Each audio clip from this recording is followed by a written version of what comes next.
Hello, everyone. Welcome to another edition of In the Spotlight. And that music is very poetic, I think, because this man's been a warrior his whole life. It's an honor to have him on the show. He is the current coach of the Naugatuck Valley League champion, Naugatuck Greyhounds. It is my pleasure to welcome to you, Mr. Chris Anderson. And Coach, always a pleasure, and I want to thank you for coming on today. Thanks for having me, Mike. Thanks. So, Chris, first off, let me ask you, it's your first time as a head coach since 2015. Just talk about getting back to being a head coach again in the high school level. How enjoyable was it? When you step away from the game, you're like, can I still do this? You seem to forget a lot of things, but then as you go through the daily grind, day to day, it kind of comes back to you, kind of like riding a bike in a sense. Right. So, Chris, let me ask you this. How did the Naugatuck job come about? Because ironically, I think about 20 years ago, you applied for that job. It didn't really work out then, but, this time around it did. So just talk to me how it came about, the Naugatuck job. Well, ever since I could remember, I always thought that Naugatuck was a great football job because of the size of the school, the rich football tradition that they had, the diversity of the student athlete there. And I always said that maybe I would want to put my name in. And when it came around this time, I felt like I was in a good place where, my son's a senior. He's going to be graduating. He's at Woodland Brady.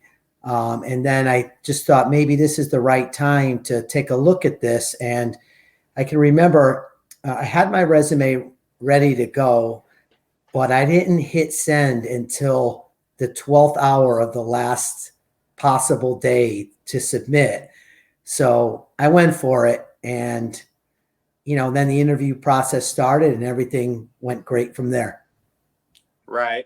And Chris, let me ask you, being away from the game also, I think you were an assistant with Woodland though for the last couple seasons. So you were still involved in the game, but, coming back as a head coach and stuff, because the game has changed a lot in the last several years. I mean, different types of, restrictions that you guys have. So was it an adjustment for you at all, or were you able to get right back into it? Having a great staff around you makes it a lot easier for sure.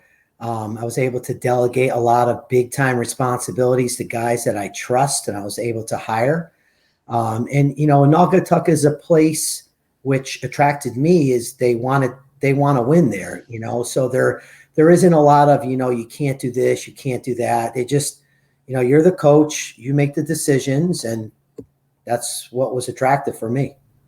Right. And, Chris, always, a important thing is how that first meeting goes with the kids, because, you set expectations for them and you never know, like, who's going to continue to come out. Are you going to lose any kids? So how was that first meeting? Were you satisfied with it? Did you get a good sense that these kids bought into what you were telling them? Well, the very first meeting was a Google Meet. There was like 200 students on it.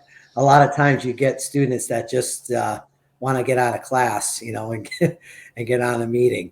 Yeah. But when I got into the building, I can't remember the exact number, but it certainly wasn't 200. It maybe minus 150. So probably around 50 athletes were around, and it was in the spring. So they were in spring sports. A lot of the athletes, we started a weightlifting session, and it started to grow little by little. Once spring sports got over and we got into the summer, our numbers started to grow, and I was able to learn a lot more about the kids then. Right. And, Chris, because of COVID and stuff, you weren't able to have a spring practice like you normally do. So I'm sure you guys got that extra week, which helped. But, I mean, was that tough not having a spring practice? Because that's always, gives a coach an idea of, what his young kids look like, what his, upperclassmen are going to be. Was that difficult not having a spring sport practice? Well, it was in terms of the position that we were in, a new staff coming in, not knowing anybody. You like to have that spring practice to evaluate your players and what you're going to do schematically. So it was difficult from that standpoint. But, it sometimes if you have a veteran team, like in the past at Woodland, There were years where maybe we didn't want to do spring practice. We wanted the extra days in the fall because we knew what we had. We knew what we were going to do offensively and defensively. So it wasn't as important as it may have been for us at Naugatuck this time around. Right. And, Chris, you talked about a new staff and stuff. And, sometimes those guys that, make it happen as well don't always get recognized. So just talk to me a little about the coaching staff, because like yourself, they did an outstanding job this season as well. So just tell us who's on your staff right now, because you guys really did a tremendous job this year. Well, my top dog right now is Chris Maffo. He was the head coach at Woodland. And as you mentioned, I went back and I helped him for a couple of years. It's funny because I hired Chris on my Woodland staff back in 2007. And then, when I went on to the University of New Haven, he climbed the ladder at Woodland really fast, became the defensive coordinator, and then he took over the reins at Woodland as a head coach. And I went back to help him. So it was a big, big get for me. He serves as our defensive coordinator and offensive line coach, but more importantly, he's a really genuine guy that the kids really love as a person. Right. So I was able to get Cody Kingsley, who played quarterback for me at Woodland in 2007. He was a captain for me. And, being that we transitioned into the wing T offense, it was nice to have wing T eyes on the offense. There were times where I just said, Cody, how does this look? Take over this period. And, with the utmost trust. And then a guy who's a teacher in the building, Mark Swanson, who lives actually in Beacon Falls. His son is in the same grade as my son Brady. So they played a lot of youth sports together. And Mark coached with me in a lot of the youth sports that we did, Little League, travel basketball, flag football. So I knew Mark very well, and he actually came on my staff when I went back to Woodland in 2015 as the head coach. So it was great to have his expertise and his teaching ability. As I mentioned, he's a teacher in the building. So Mark does the offensive defensive lines for us. Right. And then there's a couple of other guys that are Naugatuck teachers or security guards in the building who are Naugy alums. One guy in particular, Ryan Griesenhauer, who played at Naugatuck. Yeah. And then he went to Southern Connecticut. Really bright young guy, and he works as a full-time sub in the building. He's always around talking to the kids. The kids relate to him very well. He does, and he's a worker. Like anything you need from, hey, can you go get me a pair of cleats in the equipment room? To what do you think about running cover 2 on this scheme? So fantastic. And then another teacher who teaches science, Matt Burke, he does our freshman team, but he's there all the time with the varsity after practice. He does weightlifting.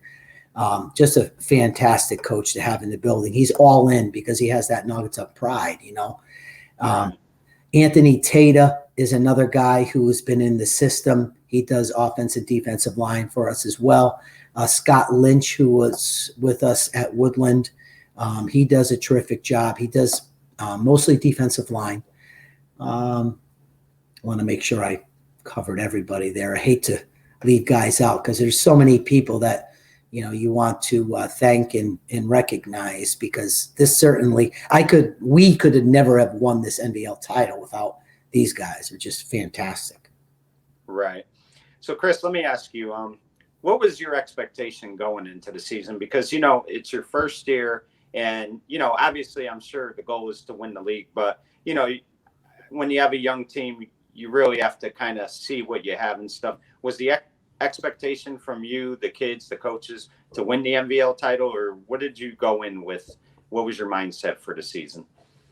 No, to be honest, you don't really think about that. You're just thinking about winning every day, trying to do the best you can today and see where we're at tomorrow and make the necessary adjustments and problem solve. And, one kid's coming, one kid's going, and, who can play guard and who can play tackle and quarterback and all that. I mean, it's more of a win the day mentality than it was on setting any kind of, hey, let's win the league or beat any opponent. Right. So, Chris, you guys start off the season with a nice win. Then, tough loss the second game of the year against Torrington. But, I think it was a game against St. Paul the following week. You guys really came out there and took it to them. I think you won 54-6. And, I mean, it just seemed like these kids have chip on their shoulder. Like, they came – that was important for them to come back from that loss and play a great game like they did. And from here on then, it just looked like that team got better and better. Would you say that Torrington loss was a turning point for you guys? Well, getting back to what we were talking about earlier, not having a spring practice, not knowing our strengths and weaknesses, we had started the season in the spread offense.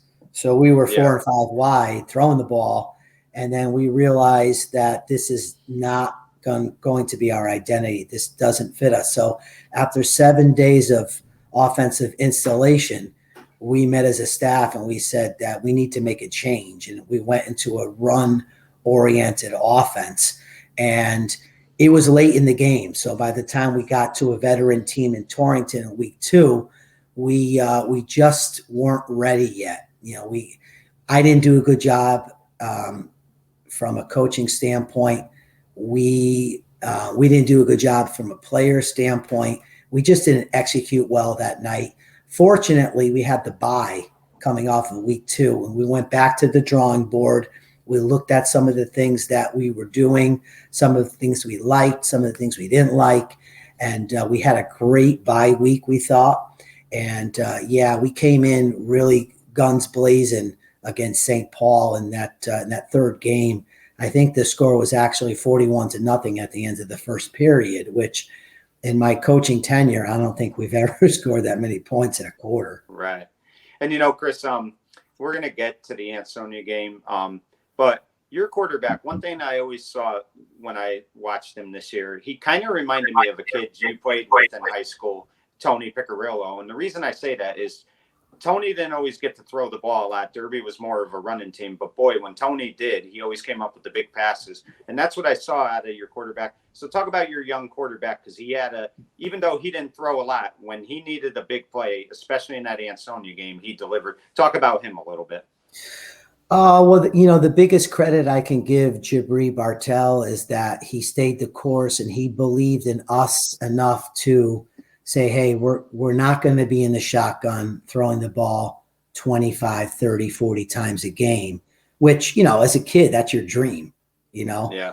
Especially during COVID when all they allowed was 7-on-7. That's all these kids really knew, So it was a selling point to him, and to his credit, he took it on and he went under center and he handed the ball off a lot, and he's a great athlete. And I probably should have had more things in for him to run the ball effectively, to take advantage of his legs and athletic ability. But we just were trying to get to the basics of the offense that we wanted to go to. And again, to his credit, he stayed the course, and that alone showed great leadership from the quarterback senior standpoint.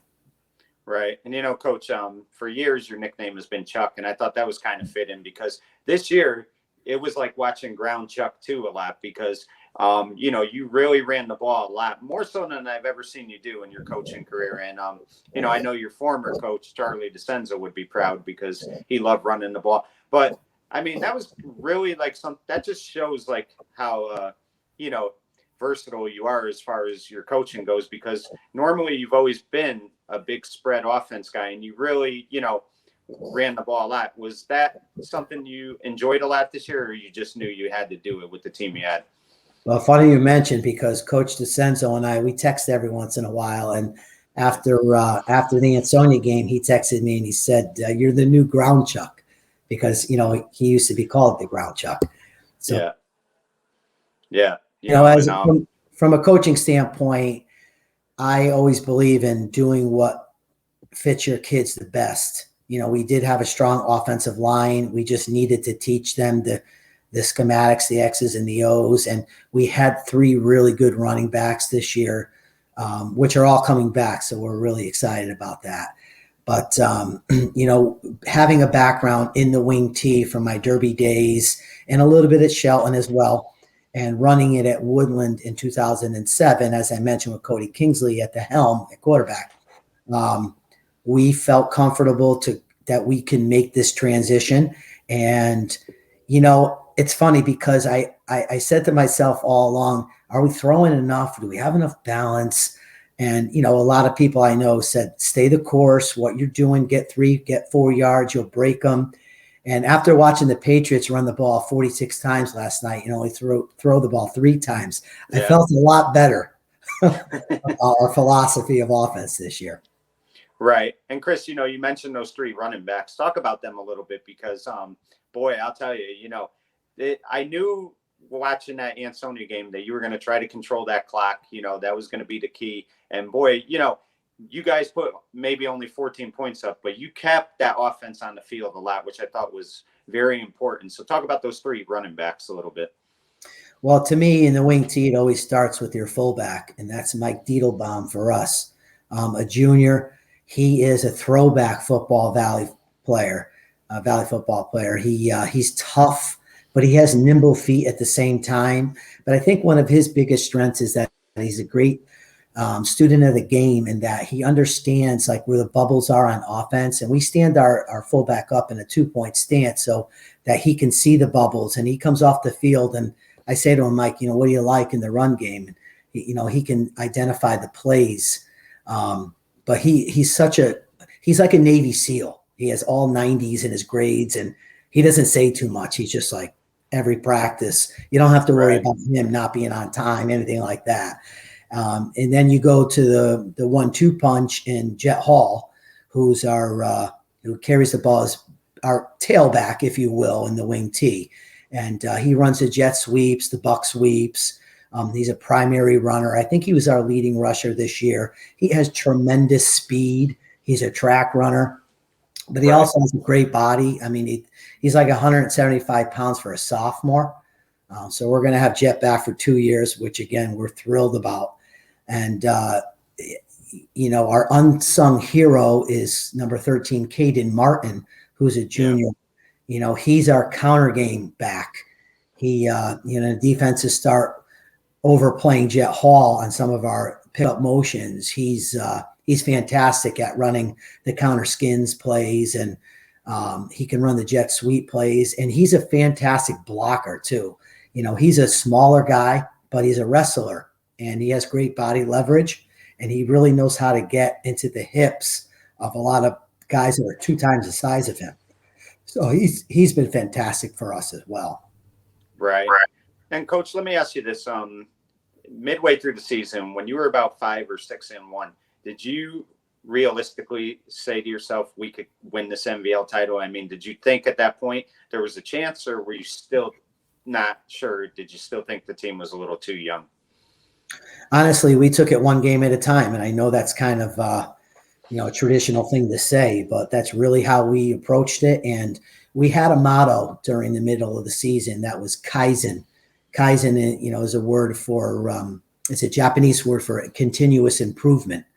And every day we broke on Kaizen, and we just wanted to get better ourselves as a team. And, again, take it one game at a time, prepare for that opponent, win that game. And we used to put on the dry board, okay, so if we're 4-1, do we want to be 5-1, or do we want to be 4-2?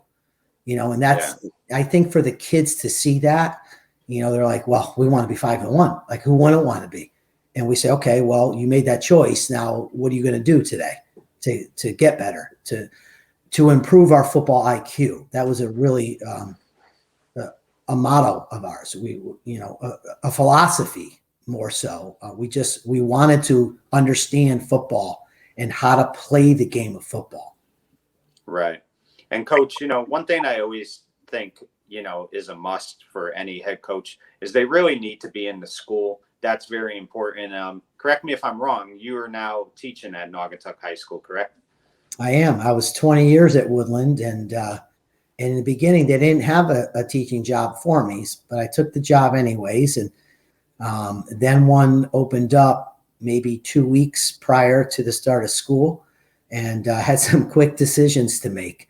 And you're right. I think that any head football coach, especially, you certainly can do a better job being in the building than not being in the building, because you're able to have rapport with the teachers.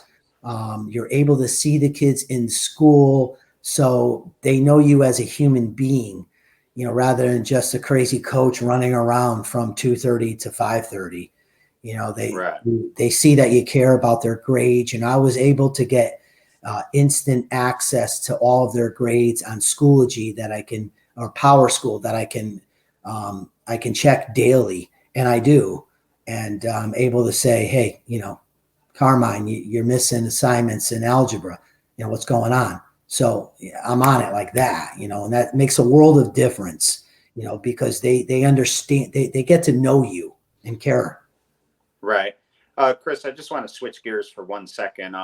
You've been coaching the last several years at Woodland basketball. You've been a big part of that. I think the JV coach. Are you going to continue doing that? And let's talk about your son for just a sec, Brady, because he's going to be a senior. And it's got to be a little bittersweet because, you're happy he's going to be moving on. But at the same time, it goes by so quick. So just talk about Brady a little bit because he's had a very good career at Woodland. So just touch on him a little bit.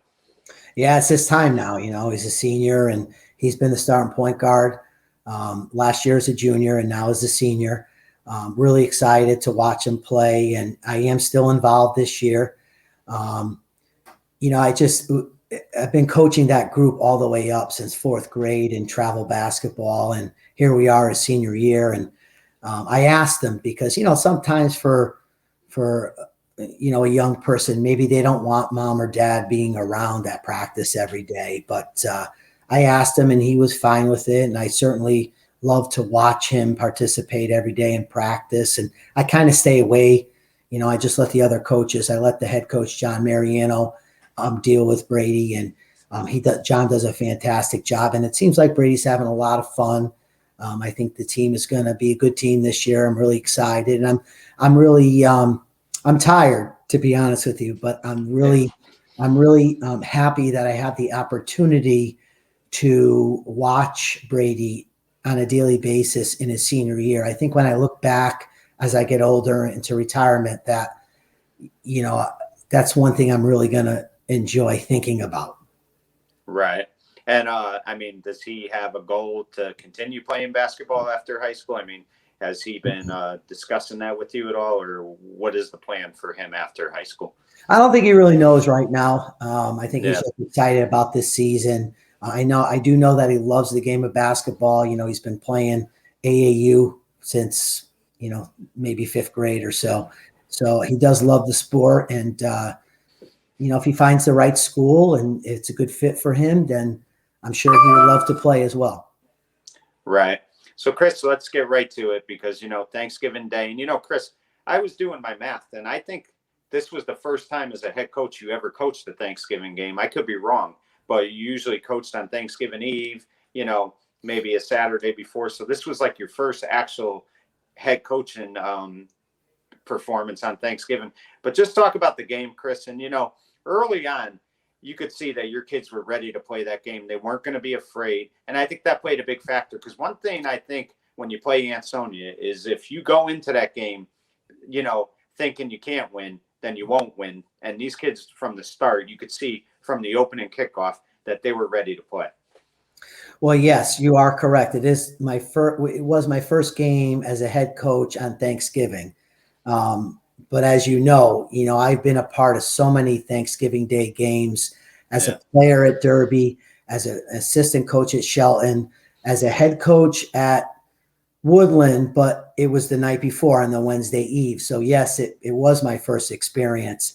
And, anytime you go to Ansonia as a head coach on Thanksgiving, I don't care how many years you've been in it, you're still kind of have the butterflies. But one thing that I thought our staff did a great job of was we talked about how it doesn't matter what happened in the past. It doesn't matter that Naugatuck has only won 3 times in the last 33 years against Ansonia, which is a real stat.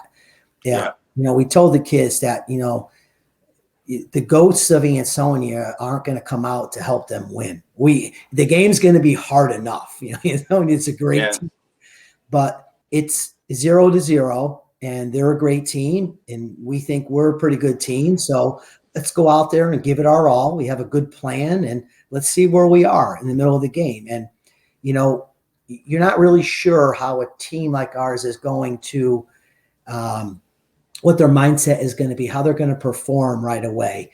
And we played hard in the beginning of the game for sure, but we did fall behind. We were down 7-0, and it was 7-0 at halftime. But I didn't feel like our kids were scared at any point in the game.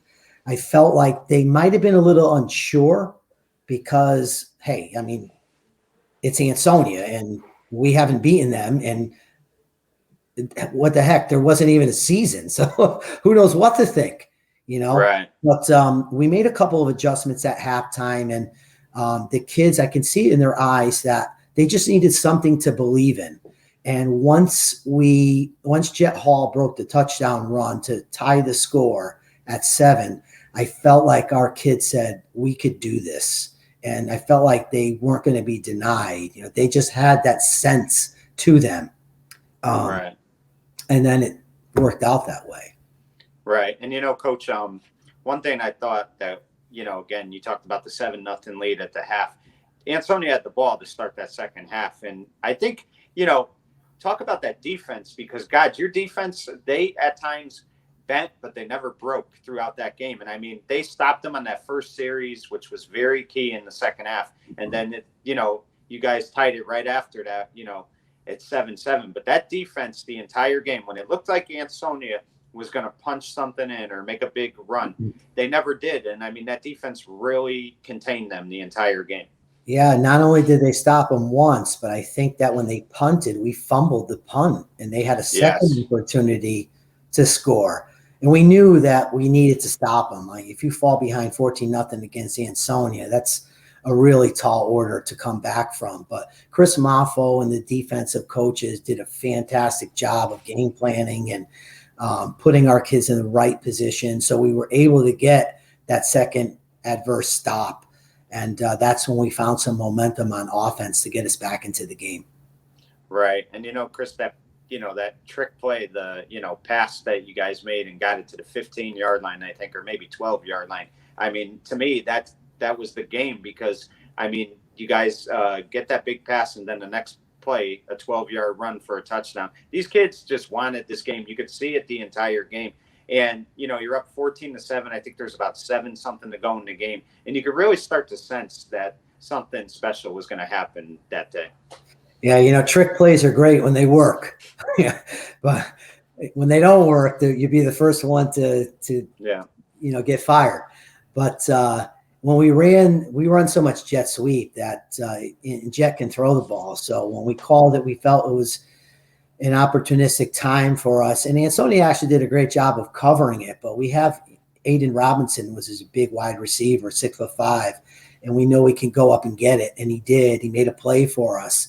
And like you mentioned, the next play, we're able to sneak a trap up inside with Mike Diedelbaum to score and take the lead. Now your momentum starts to build, and you have to fight off Ansonia, because a couple of times they marched the ball down there. We had to make some stands, and we weren't able to get anything going to eat the clock on offense. But to finish that out and beat Ansonia is something unbelievable. Yeah. And, I talked about the defense, Chris, and, throughout that game, I think Ansonia had fumbled 6 or 7 times, but they kept recovering every time. And then there's that one drive late in the game, Ansonia's driving, and you guys get a big third down stop. And then on fourth down, tremendous play by the defense, and Ansonia fumbles the ball. You guys recover it and you run it, probably to the 50. And right there, that was just that entire game. That defense just came up with every play they had to make. I mean, that had to be, as a coach, you had to just smile, not just because, you might win this game, but seeing these boys who you worked with from the summer and seeing them go out there and do things like that. It had to be a special feeling for you. Jubilation. I mean, it was unbelievable when we sacked them and we recovered the fumble.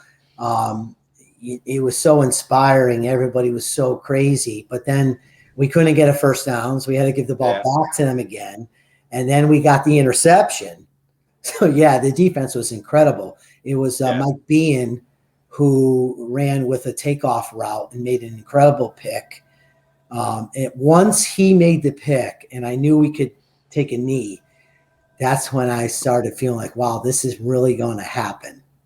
Right. And let me ask you, Coach, I mean, the interception was huge. And again, Ansonia had one final. That's how it always happens. And when you beat a great team like Ansonia, it's never going to be easy. So they got the ball back, of course, and they had one last shot. And then your defense, again, holds up. You get the interception. And, I mean, what was the feeling like for you when, he took that final knee and you knew you won? Because, Chris, I mean, they had won 103 consecutive MVL games, which is just – I don't care what anybody says. That's so impressive what they did, what a run they had. And to be able to beat them, that had to just be, like you said, jubilation.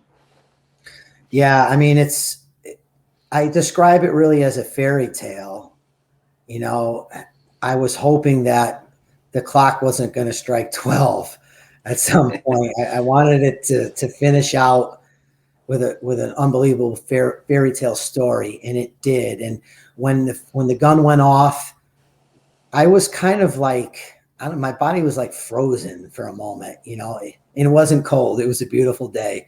You're just in awe of like what really happened, and so many people to thank, and like people hugging and kissing you that you don't even know.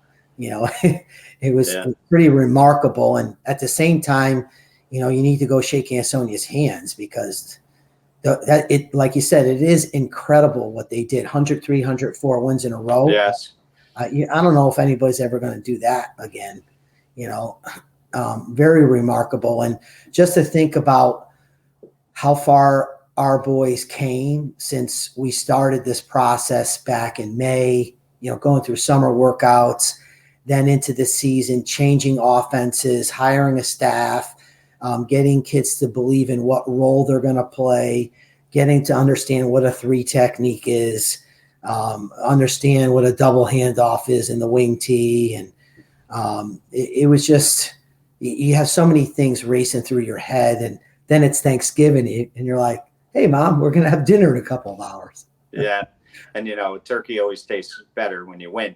But, Chris, another thing that I thought, I was thinking about this when you won too. I mean, you had big moments against Ansonia when you coached at Woodland. In 2005, you beat them for the league title. You had a nice win in 2004. But I thought back to when you were a player in 1988. You had that great game against them. You got player of the game. And that's kind of how I felt that day when you guys beat them, winning the MVL title as a coach, because it was like another moment for you because, I remember your freshman year and they killed you 66-8, something like that, 68-8. And, it was never easy to beat that team. You had to give 150% to beat them. And I just felt like that day it kind of was reminiscent to when you were a player. So I always look at those are going to be 2 moments against Ansonia that will always stand out to me in your career. One as a player in 88, and then this game coaching at Naugatuck, because you ended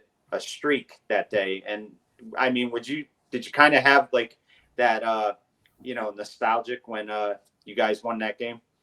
Is it ever easy to beat those guys in Ansonia? No, it's not. Great coaching, great kids, just great program. It sure is. It's the Mecca, and that's why you feel the way you do, because if you can beat them in football, like you have to be somebody, you have to be somebody credible in football to beat Ansonia. And the town of Naugatuck, they haven't had a lot of success. And it was so great to see, we had an escort going home and parents were outside taking pictures afterwards. And, it meant so much to so many people. And I'm just happy that I was able to be a part of it and help to, get that going and have our assistants be a part of that. And there were so many smiles. And, I think I mentioned, in the paper that, for these kids, knowing that they beat Ansonia in football, that can set them up for success in their whole life. When they have adversity and things are hard in their life, they can always say, well,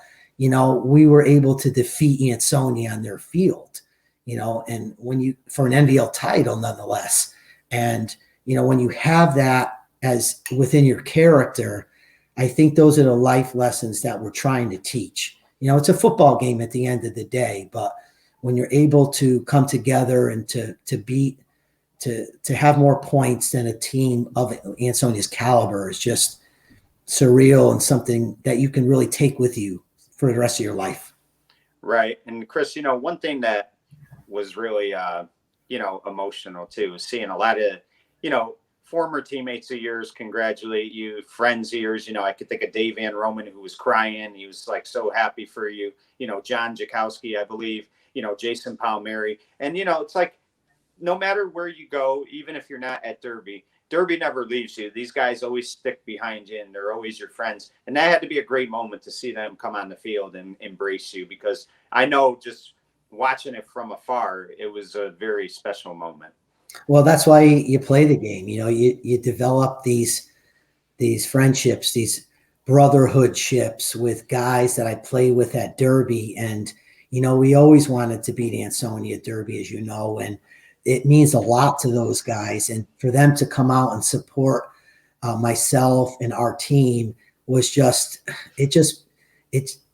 I'm just so honored and humbled that my friends would come to that game. Like, they don't have any allegiance to the Ansonia Naugatuck game. So it was so awesome to see them. And it brought so much pride to me and family. And, when we were kids, just thinking about how bad we wanted to win a game like that, so it all kind of tied together. Right. And, Chris, nobody's brought this up, but I researched it, and, I went far back as the 50s to make sure I didn't get it wrong. But you made some history that day, which I don't think you realized. You were the first coach to win an NVL title with two different teams. And, that's, a credit to you, because no other coach has done that. You're the first. So, congratulations on doing that, because that just says a lot about you as a coach, because that's not an easy thing to do.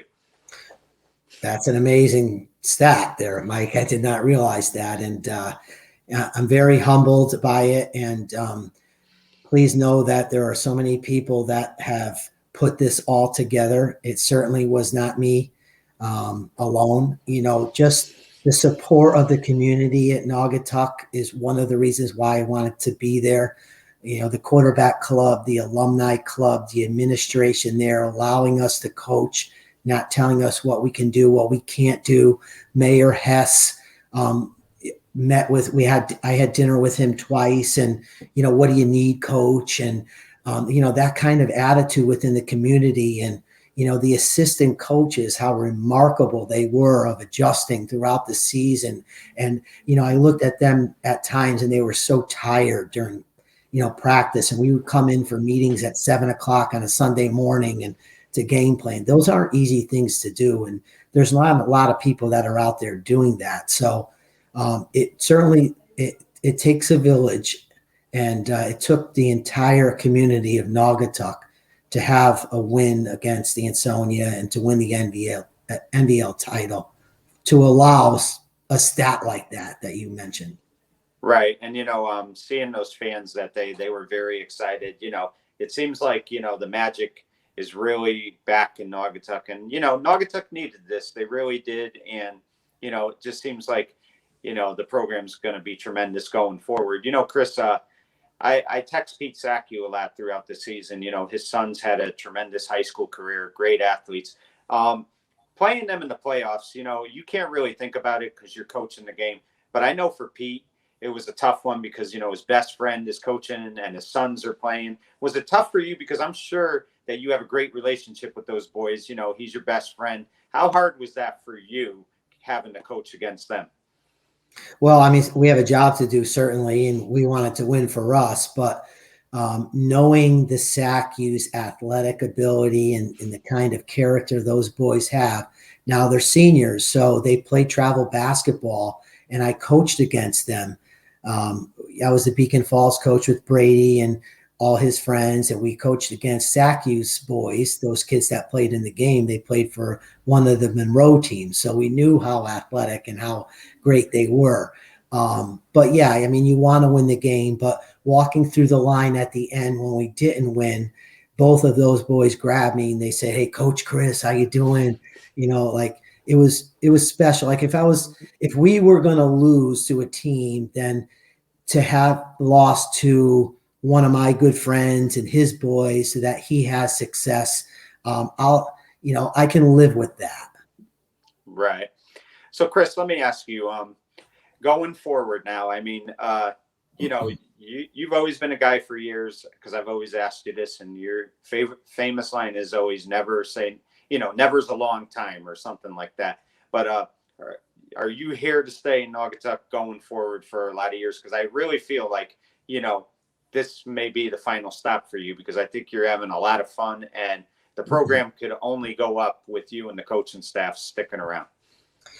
Well, throughout my entire career, I always take it one season at a time. The effort that we put in as coaches, we're drained at the end of the season, and we always reevaluate. But am I excited to be at Naugatuck? Yes, I am.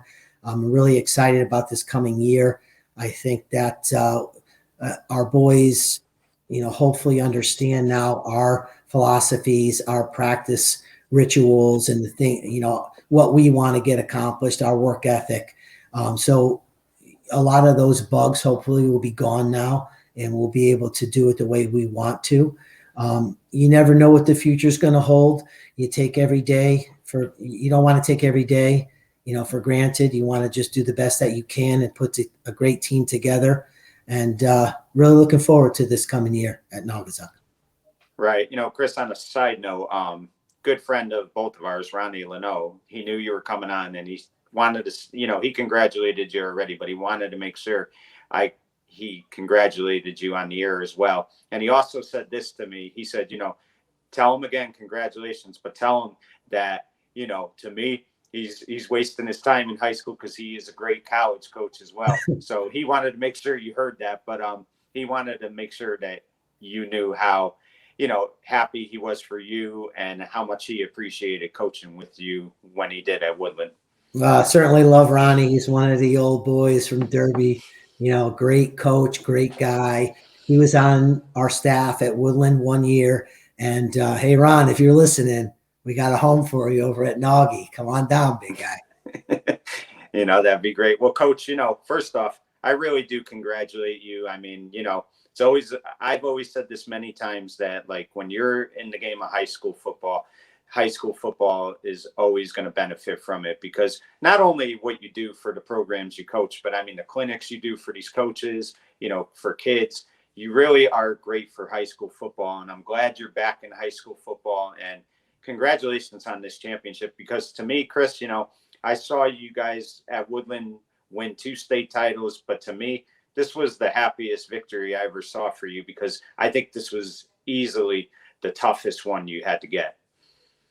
Oh, thanks, Mike. I appreciate all the kind words. And again, so many great people to add to the process. And I want to say, thank you for having me on. And I hope your family's doing well. Kenichi family's a great family. I love watching your dad run around, since I was a little kid. Hopefully he's still out there running and still running, 75 years old, and he's still out there doing 5 miles. So it's amazing. He hasn't stopped.